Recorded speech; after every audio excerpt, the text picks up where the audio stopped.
Hi guys, এখন 9:25 বাজে। তো আমি এখন বেরোচ্ছি স্যারের বাড়িতে। কালকে সরস্বতী পুজো আছে, যার জন্য শিউলি কল করে বললো যে আয় তোলে আয়, এখন আলপনা বানাবে। আমি গিয়ে দেখাচ্ছি, তারপর আলপনা বানালে সেই ভিডিওটাও দেখাবো কীরকমভাবে আলপনা বানালো। আর স্যারের বাড়ির স্যার যেই সোলার সরস্বতী ঠাকুর বানিয়েছে নিজের হাতে, শিউলিও হেল্প করেছে কিছু। তো সেটাই দেখাবো এখন। চলো যাই। আমাদের বাড়ির পাশেই ঠিক স্যারের বাড়ি। তো আমি চলে এসেছি। তো স্যারের বাড়ি ঢোকার সময় এন্ট্রিতে এত সুন্দর সুন্দর ফটোগুলো রয়েছে। এইগুলো সবই অয়েল পেন্টিং। এই স্যারের ওয়াইফ, এখানে শিউলি আলপনা বানাচ্ছে। আজকে হবে পুজো? কালকে না পুজো? ও আজকেও হবে কালকেও হবে, দুদিন। আমি অ্যাকচুয়ালি জানতাম না যে স্যারের বাড়িতে আজকে পুজো হবে, কারণ আমাদের বাড়িতে তো পরের দিন পুজোটা হচ্ছে। তো আজকে যারা করবে তাদের দুপুর 12টা থেকে লগ্ন লেগেছে। তারপরে কালকে 10টার আগে মোটামুটি পুজো কমপ্লিট হয়ে যাবে। আমাদের বাড়িতে কাল পুজোটা হবে। এখানে শিউলি আঁকিবুকি করছে, আলপনা বানাচ্ছে। তো বাড়ি থেকে সব কিছু অ্যাক্রিলিক পেন্টিংয়ে সব কিছু জিনিসপত্র এনেছে। আর এই সরস্বতী ঠাকুরটাই স্যারের বানানো, যার কথা আমি আগে বলছিলাম। আর এটা পুরোপুরি থার্মোকলের তৈরি, পুরোটাই নিজের হাতে বানানো। স্যার অনেক দিন ধরেই বলছিল যে বিক্রি করবে, যদি কারোর ভালো লাগে যে নিজের হাতের তৈরি জিনিস বাড়িতে রাখার জন্য। এত শৌখিন জিনিস এখনকার দিনে তো হাতে তৈরি সেরকম একটা হয় না, সবই তো যন্ত্রপাতি দিয়ে তৈরি হয়। তো তোমরা কেউ ইন্টারেস্ট থাকলে কমেন্টে অবশ্যই জানাতে পারো। আমি ভিডিও করছিলাম দেখে শিউলি বললো আমাকে একটু ভিডিও করে দাও। তো ওকে আমি ভিডিও করে দিচ্ছিলাম, ও ইউটিউবে ছাড়বে। ওখানে গিয়ে তো শুধু শুধু দাঁড়িয়ে থাকতে পারবো না, শুধু ভিডিও করলে হবে না, কিছু তো একটা করতে হবে। ওর জন্য স্যার আমাকে দিল যে এই ফুলগুলো লাগানোর জন্য। তো আমি এগুলো এখন বাইরে গিয়ে লাগাবো।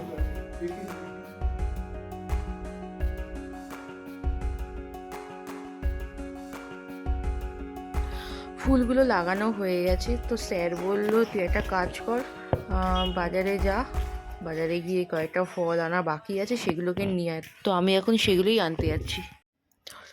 তো আমি এখন বিছনা গোছাচ্ছি। কারণটা হলো, যখন বাড়িতে আসলাম তখন মা বললো তুই বিছনা গোছা, এরকম অগুছালো হিসাবে যাবি না। তো আমি তার জন্য বিছনা না গোছালে তো যদি বেরিয়ে যাই তাহলে তো খুব বকা দেবে। সেটার জন্য আমি বিছনা গোছালাম। বিছনা গুছিয়ে তারপরে গিয়ে বেরাবো। স্যারের বাড়ি থেকে এসে স্যার বললো যে কিছু বাজার করতে হবে। সেই বাজার করার জন্য আমি বাড়িতে আসলাম, কিন্তু বাড়িতে এসে মাকে বললাম, মা বলছে তুই বিছনা না গুছিয়ে যাবি না। তার জন্য আমি বিছনা গোছালাম, পুরো হাঁপিয়ে গেছি। বিছনা গুছিয়ে এখন আমি বাজারে যাব, কিছু জিনিসপত্র কিনবো, আবার স্যারের বাড়িতে যাব। ততক্ষণে তোমরা সাথে থাকো। সাইকেল চালাতে চালাতে ভিডিও করছি, আর সাইডে পাড়ার প্যান্ডেল হয়েছে সরস্বতী ঠাকুরের, আর সেই গান চলছে পাশে। আর সব রাস্তা দিয়ে লোকগুলো দেখতে দেখতে যাচ্ছে আমাকে।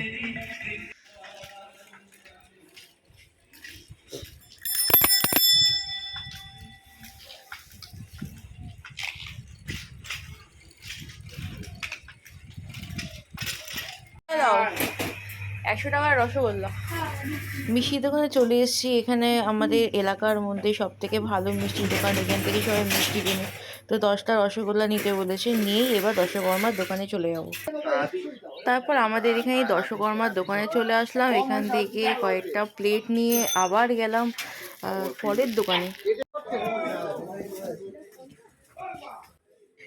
ফলের দোকানে খুবই ভিড় ছিল, ঠিক মতন দাঁড়াতে পারছিলাম না। তার জন্য কোনো রকমে ছোট্ট করে ভিডিও করে তারপর আবার বেরিয়ে পড়লাম বাড়ির দিকে। শিউলি এ নাও।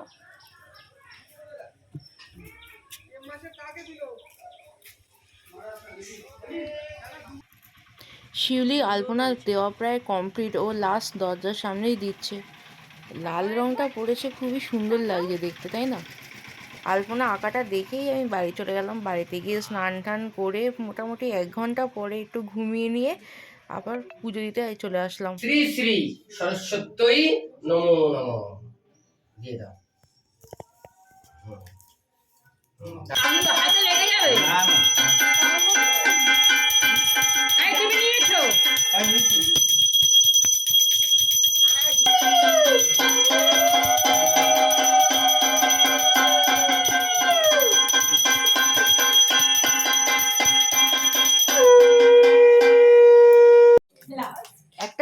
একটা বল, একটা স্ট্যান্ডে বল, যে কোনো একটা স্ট্যান্ডে বল।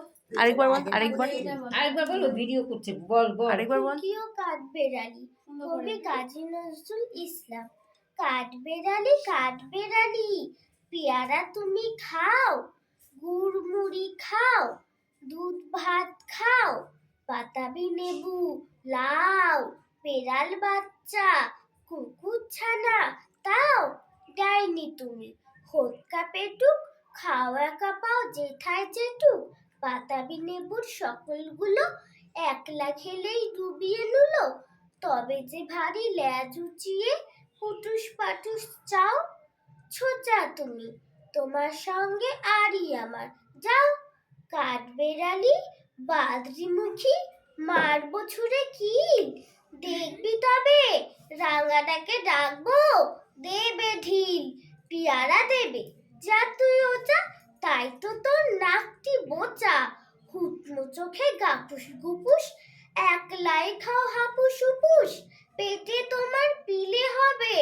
কুড়ি কুষ্টি মুখে, হে ভগবান একটা পোকা যাস পেটে ঢুকে। তখন পুজো শেষ হয়ে গেল, তারপরে বাড়ি চলে আসলাম, বাড়িতে গিয়ে রেস্ট নিলাম। এভাবেই আজকের দিনটা কেটে গেল।